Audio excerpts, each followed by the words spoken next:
Hello students, I am Paramjit Kaur from Sant Isha Singh Ji Memorial Public School, Karamsar, Rada Sahib. Students, today I am going to explain you the third chapter, The Selfish Giant of your supplementary book, It So Happened. The Selfish Giant is a children's story and the protagonists of this story are the selfish giant and the little boy. Children protagonist means the main characters. So there are many other characters. Let us uh, know about the characters. The main character of the story, the selfish giant, owns a garden where local children have taken to playing while he is away on an extended vacation. Now, children, the main character of the story is the selfish giant and he owns a garden. ये जो selfish giant है उसके पास एक बहुत ही beautiful garden है जिसमें वहाँ के जो लोकल बच्चे कौन होते हैं, जो मतलब आसपास के रहने वाले बच्चे, मतलब गार्डन के जो आसपास में जो घर है वहाँ पर रहने वाले बच्चे जो हैं वो स्कूल के बाद उस ब्यूटीफुल गार्डन में खेलने आते हैं. He is away on an extended vacation. Extended vacation means being on long leave. Because जो selfish giant है जिसका garden है वो अभी वहां पर नहीं है, बिकॉज वो 7 years से अपने फ्रेंड के पास रह रहा था. He returns back and saw children playing in his garden. He scolded them and built a great wall around the garden. तो जब वो वापस आता है 7 सालों के बाद तो वो बच्चों को अपने गार्डन में खेलते देखता है. तो क्या होता है कि वो बच्चों को डांटता है और अपने जो गार्डन है उसके चारों तरफ बड़ी सी वॉल बना देता है, क्रिएट कर देता है ताकि बच्चे उसके गार्डन में एंटर ना हो. नेक्स्ट है the children. The children in the story are a group of local kids who play in the giant's garden after school. अब ये जो बच्चे हैं वहाँ के लोकल बच्चे हैं तो वो स्कूल के बाद वहाँ पर खेलने आते हैं. Innocent and sweet, they attract the goodwill of the nature. तो बहुत ही innocent है, sweet है बच्चे, तो वहाँ के जो गार्डन है, जो गार्डन की नेचुरल ब्यूटी और वहाँ के जो ट्रीज, बर्ड्स, फ्लावर्स हैं उनकी गुडविल लेते हैं. बिकॉज ये सब जो नेचुरल क्रिएशन है गॉड की, ये बच्चों को लाइक करती है. Next is the little boy. The little boy in the story is Christ in disguise and he assumes this form so as to offer the giant a chance of at redemption. तो ये जो little boy होता है इस story में, तो वो एक बच्चे के फॉर्म में जीसस क्राइस्ट होते हैं, बच्चे के भेष में. डिस्गाइज मीन्स भेष में रहना. एंड वो ऐसा अपने आप को बच्चे का भेष क्यों लेते हैं? क्योंकि वो जायंट को एक चांस देना चाहते हैं कि वो अपने आप को ट्रांसफॉर्म कर सके. Right. So this was the opportunity for the giant. The Christ child first appears among the many children who used to play in the garden. Now, when we read the story, we'll see there are two meetings held with the giant of the little boy. So, the first meeting with the giant was held when the first time he saw the child when he was not able to climb the tree. Next is spring, summer and autumn. These are the names of seasons and they are personified. The writer Oscar has personified these. At the beginning of the story, they bless the giant's garden with good weather until he ousts the children from his garden, at which point they leave the garden. Now, these three seasons, ये जो तीनों season हैं, ये giant के garden को bless किया इन्होंने good weather का, जिससे कि मतलब जायंट के गार्डन में फूल खिल रहे थे, बर्ड्स चप कर रहे थे, तब तक जब तक कि उसने बच्चों को नहीं निकाला था. जैसे ही उसने बच्चों को अंदर आने से मना कर दिया गार्डन में खेलने से, तो ये तीनों seasons they left giant's garden. Now the forces of winter. We will see that these four forces, snow, frost and north wind and the hail, They have also played an important role for giving a great lesson to this selfish giant. Now, they take residence in the giant's garden because spring, summer and autumn have left. तो जैसे summer, autumn और spring जो है giant के garden को leave कर जाते हैं because he is not no longer allowing the children to play in his garden. So these three left his garden and now who is the residence there? कौन वहाँ का रहने वाला inhabitant कौन है? North wind, hail, frost and snow. So these are the three forces of winter. Due to these forces, the winter becomes very harsh and rough. Now let me start with the introduction. The Selfish Giant is a beautiful fictitious story by Oscar Wilde. This story revolves around a play garden which becomes lavish in the presence of children and dries in the absence of children. This story teaches us to treat kids in the right way. Now, ये जो selfish giant है ये बहुत ही beautiful fictitious story है. Fictitious means imaginary, जो कि हम सिर्फ सोचते हैं, मन घड़ंती, राइट. तो ये जो राइटर है ऑस्कर, इन्होंने लिखी है और ये जो स्टोरी है एक गार्डन, बहुत ही ब्यूटीफुल गार्डन के चारों इर्द गिर्द घूमती है. तो सारी स्टोरी जो है वो गार्डन के बारे में ही है. तो जो ये गार्डन है ये मतलब जब बच्चे इसमें खेलते हैं तो बहुत ही लाविश हो जाता है, राइट. इसमें यानी फूल पौधे जो हैं फूल खिल जाते हैं, ट्रीज पे लीव्स आ जाते हैं, the tree started moving its branches, twigs, and birds also start singing mesmerizing songs. Now this story also leaves a lesson for elders that to treat kids in the right way. So let us start with the story. So the summary is, there was a lovely garden in the city. Kids used to play there after school time. Now एक city है, city थी और उसमें क्या था, एक बहुत ही सुंदर सा गार्डन था जिसमें कि जो बच्चे थे स्कूल के बाद आकर खेलते थे. There were numerous grass, flowers and peach tree there. तो उस गार्डन में बहुत सारे फ्लावर्स थे और पीच ट्रीज थे. पीच इज अ फ्रूट जिसे हम आड़ू भी कहते हैं. They used to cheer the kids and bird used to sing mesmerizing songs. तो जो ये सब flowers, trees, birds है ये बच्चों को cheer करते हैं and birds जो है बहुत ही melodious songs भी गाते. Means they start chirping when the children comes there, visits the garden. In the spring, plant brought flowers while in winter they were giving sweet fruits. तो spring जो है जब spring आता तो वो क्या लेके आता, flowers.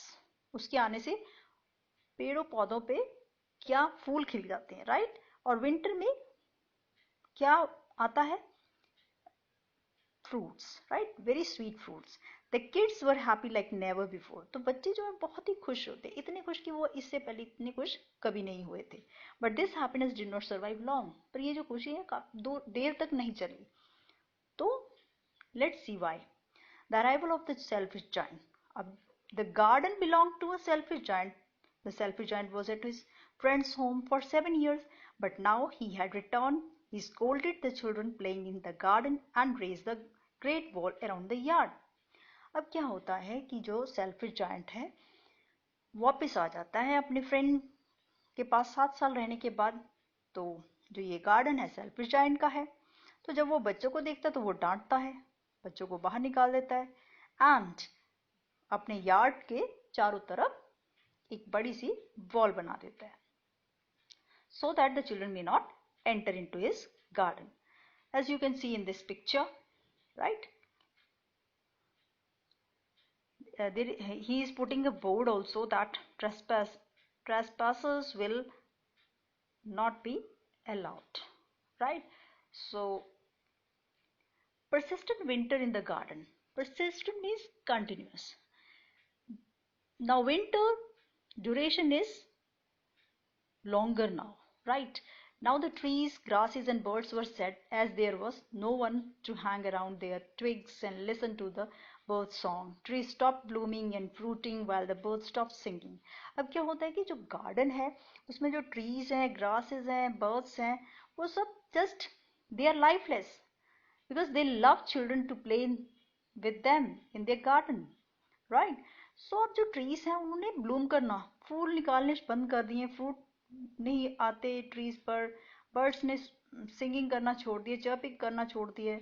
अब जो स्प्रिंग है came in the whole country. अब स्प्रिंग जो है पूरी कंट्री में स्प्रिंग सीजन आ गया, but they did not enter the garden. तो उस गार्डन में अभी भी विंटर है. There is snow and frost everywhere. So, and there is only spring season in the place of summer. As a result, there was still winter. तो अभी भी उसके गार्डन में विंटर है. Once a flower raised his head, he saw the notice board by the giant and retracted back. तो एक बार एक फूल जमीन में से निकलता है, अपना हेड बाहर निकालता, तो जब जायंट का लगा हुआ बोर्ड जिसके ऊपर लिखा हुआ है कि ट्रेसपासर्स आर प्रोहिबिटेड, राइट, तो वो झट से वापस जमीन के अंदर चला जाता है. Restless giant. Now why the giant is restless? Now the giant was restless. He did not understand the cause of such a long winter. तो वो ये समझ ही नहीं पा रहा कि इतनी देर तक विंटर कैसे स्टे कर सकता है. Why the spring has not come to his garden. The snow had covered the grasses with white sheet and the frost had painted all the trees with silver color. अभी जो snow है उसने grass को एक white sheet की तरह cover कर रखा है, whereas जो फ्रॉस्ट है वो ट्रीज को इस तरह से कवर कर रखा है मानो कि वाइट सिल्वर कलर से उनको पेंट कर रखा हो. Frost and snow invited north wind. अब जो फ्रॉस्ट और स्नो है ये इन्होंने किसको इनवाइट किया? नॉर्थ विंड, जो कि बहुत ही ठंडी हवाएं होती हैं, नॉर्थ से आती हैं. Winds from the north road through out the garden, जो कि पूरे गार्डन में हवाएं, ठंडी हवाएं, चिली हवाएं चल रही हैं. North winds brought hail to the garden. अब इनके आने से क्या था? हेल स्टोन हुए. अब जो हेल स्टोन है उन्होंने क्या किया? They broke all the chimney. जो हाउस की सेल्फिश जायंट की चिमनी थी वो तोड़ दी, एंड कुछ रूफ की स्लेट्स भी. Now he is worried about his garden. Why the spring had not come yet? The arrival of the spring in the garden. One day children made a hole in the wall and entered the garden. Now the spring came. Birds started singing. तो एक दिन वो giant जो है, एक दिन क्या होता है कि बच्चे जो है वो दीवार में एक होल बना के गार्डन में आ जाते हैं. अब जो गार्डन है उसमें स्प्रिंग आ जाता है. जैसे ही बच्चे एंटर करते हैं तो गार्डन में भी स्प्रिंग आ जाते हैं. बर्ड्स ने चॉपिंग करना शुरू कर दिया. अब जो जायंट है वो Woakes up and he had not heard songs for a long time. तो बहुत लंबे समय से उसने बर्ड्स की चॉपिंग नहीं सुनी. तो जो बर्ड्स की चॉपिंग है उसे ऐसे लग रहा है मान लो कि जैसे किंग के म्यूजिशियंस इंस्ट्रूमेंट्स प्ले कर रहे हों. The giant woke up and looked out. तो जायंट उठ के बाहर देखता है, विंडो में से बाहर. He saw children playing in the garden and trees welcoming the kids by lowering their twigs. The giant understand why spring came so late. तो वो खड़ा होकर जब वो देखता है उसने देखा कि बच्चे जो हैं गार्डन में खेल रहे हैं और ट्रीज जो है वो वेलकम कर रहे हैं बच्चों का. कैसे वेलकम कर रहे हैं कि वो अपनी जो ब्रांचेस हैं उन्हें और झुका रहे हैं ताकि उनके ब्रांचेस की हेल्प से वो ट्रीज के ऊपर चढ़कर खेल पाएं. अब जो जायंट है वो समझ जाता है कि जो स्प्रिंग है वो उसके गार्डन में लेट क्यों आया. Now he saw a kid in the garden alone trying to climb the tree. Frost and snow were still there on that tree. अब वो क्या देखते कि कॉर्नर में गार्डन के एक जो बच्चा है, छोटा सा बच्चा अकेले खड़ा है एक ट्री के नीचे, कोशिश कर रहा है उस ट्री के ऊपर चढ़ने की. अब जो वो ट्री है अभी भी उस ट्री के ऊपर फ्रॉस्ट और स्नो है, राइट, क्योंकि उस ट्री पे अभी बच्चा नहीं चढ़ा, बल्कि जो ट्री है उसने अपनी जो ब्रांचेस है वो पहले से ही नीचे झुकाई हुई हैं ताकि बच्चा ऊपर चढ़ सके. बट जो बच्चा है वो बहुत ही छोटा है. The giant approach secretly from the behind and help the kid to climb. तो जो जायंट है बड़े धीरे से चुपके से बच्चे के पीछे से जाके उसे हेल्प करता है ट्री के ऊपर क्लाइंब करने में. The kid was happy and he kissed the giant's cheek. The other children were frightened by the giant and were running. But when they saw the giant help the boy, they also become happy. The giant asked the kid to stay and broke the wall. जब बच्चे को वो tree के ऊपर चढ़ने में help करता है तो वो जो बच्चा बहुत खुश होता है और जायंट की चीक्स पे किस कर देता है। बच्चे जो हैं बहुत ही डर जाते हैं और वो एकदम से डर के भाग जाते हैं, भागना शुरू कर देते हैं। बट जब उन्होंने देखा कि जायंट ने उस छोटे बॉय की हेल्प की है तो वो खुश हो जाते हैं। अब जो जायंट है उन्होंने बच्चों को बोला कि वो वहीं पर गार्डन में खेलें और दीवार को तोड़ दें। Now, onwards children played in the garden and thanked the giant.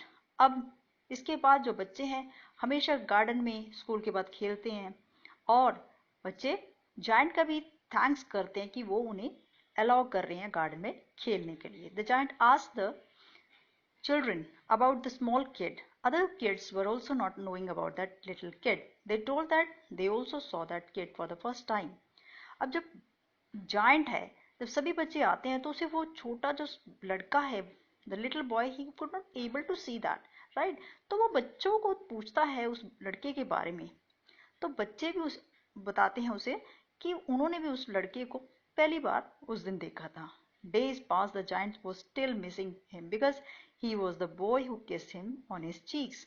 तो दिन बीतते जाते हैं पर अभी भी जो जायंट है उसको मिस कर रहा है क्योंकि वो ही एक लड़का था जिसने उसे गालों पर किस किया था। The arrival of mysterious kid. The years passed and the giant grew old, but he never forgot the kid. बहुत साल बीत जाते हैं, जो जायंट अब वो बहुत ही ओल्ड हो जाता है, बूढ़ा हो जाता है, but never forgot the kid. अब वो उस लिटिल बॉय को जायंट नहीं बोलता। He now did not fear from the winter as he knew winter is just passing by. तो अब वो विंटर से भी नहीं डरता, उसे पता है कि विंटर आएगा और चला जाएगा। One day he saw the same small kid playing on the same tree. तो एक दिन वो क्या देखता है कि वो जो छोटा लड़का था, the little boy, वही लड़का उसी ट्री के नीचे खेल रहा है, उसी ट्री के ऊपर खेल रहा है। The giant became happy and ran towards the boy, shouting, "Where were you?" Once he reached near the kid, he saw big nail scratches on his hand and the feet. तो जैसे ही वो giant बच्चे को दिखता है वो बहुत खुश हो जाता है और एकदम से उसकी तरफ भागता है और शाउट करता है, "Where were you?" तुम कहाँ थे? और जैसे ही वो पास में पहुंचता है बच्चे के तो वो क्या देखता है कि उसके हैंड और फीट में नेल के स्क्रैचेस हैं, बिल्कुल सिमिलर वैसे स्क्रैचेस जैसे जब जीसस क्राइस्ट को क्रूसीफाई मीन्स सूली पे चढ़ाया गया तो उनके हाथों और पैरों में नेल्स गाड़े गए थे। तो वो स्क्रैचेस बिल्कुल सिमिलर इस लिटिल बॉय के पैरों और हाथों में थे। The giant was in a rage, asking how this happened. अब जो जायंट था वो रेज में था, एंगर में था और वो पूछने लगा कि ये कैसे हुआ। The child replies, "These are the wounds of love." वो कहता है कि ये जो wounds है, ये जख्म है, ये प्यार के जख्म है। The boy was an angel. अब जो बॉय था वो एक फरिश्ता था। फरिश्ता, एंजल क्या होता है? A person sent by God, right? He had come to take the giant to the paradise. अब वो क्यों आया है लिटिल बॉय? जायंट को पैराडाइज में लेके जाने के लिए, स्वर्ग में लेके जाने के लिए। The child replies, "Once you led me to garden, now I have come to take you to the paradise." तो बच्चा बोलता है कि तुमने एक बार मुझे इस गार्डन में खेलने के लिए अलाउ किया था और आज मैं आपको वापस लेने आया हूँ स्वर्ग में लेके जाने के लिए। The next day, children came in the garden in the afternoon to play. अब अगले दिन बच्चे जो है आफ्टरनून में, दोपहर के समय में वहां पर खेलने आते हैं। They saw the giant lying dead. तो वो क्या देखते हैं कि जो जायंट है वो डेड पड़ा है उसी ट्री के नीचे। कैसे? Covered with white flowers near the tree. Tree के पास जो जायंट की डेड बॉडी थी, it was covered with white flowers. So you have seen that this was such a good story. We have seen that how the selfish giant has transformed himself after having a meeting with the boy and encountering with the harsh and rough winter, and he saw that as the children enter into his garden and the spring came back in his garden, so he has transformed himself, right? So with this, the story ends. Thank you, children.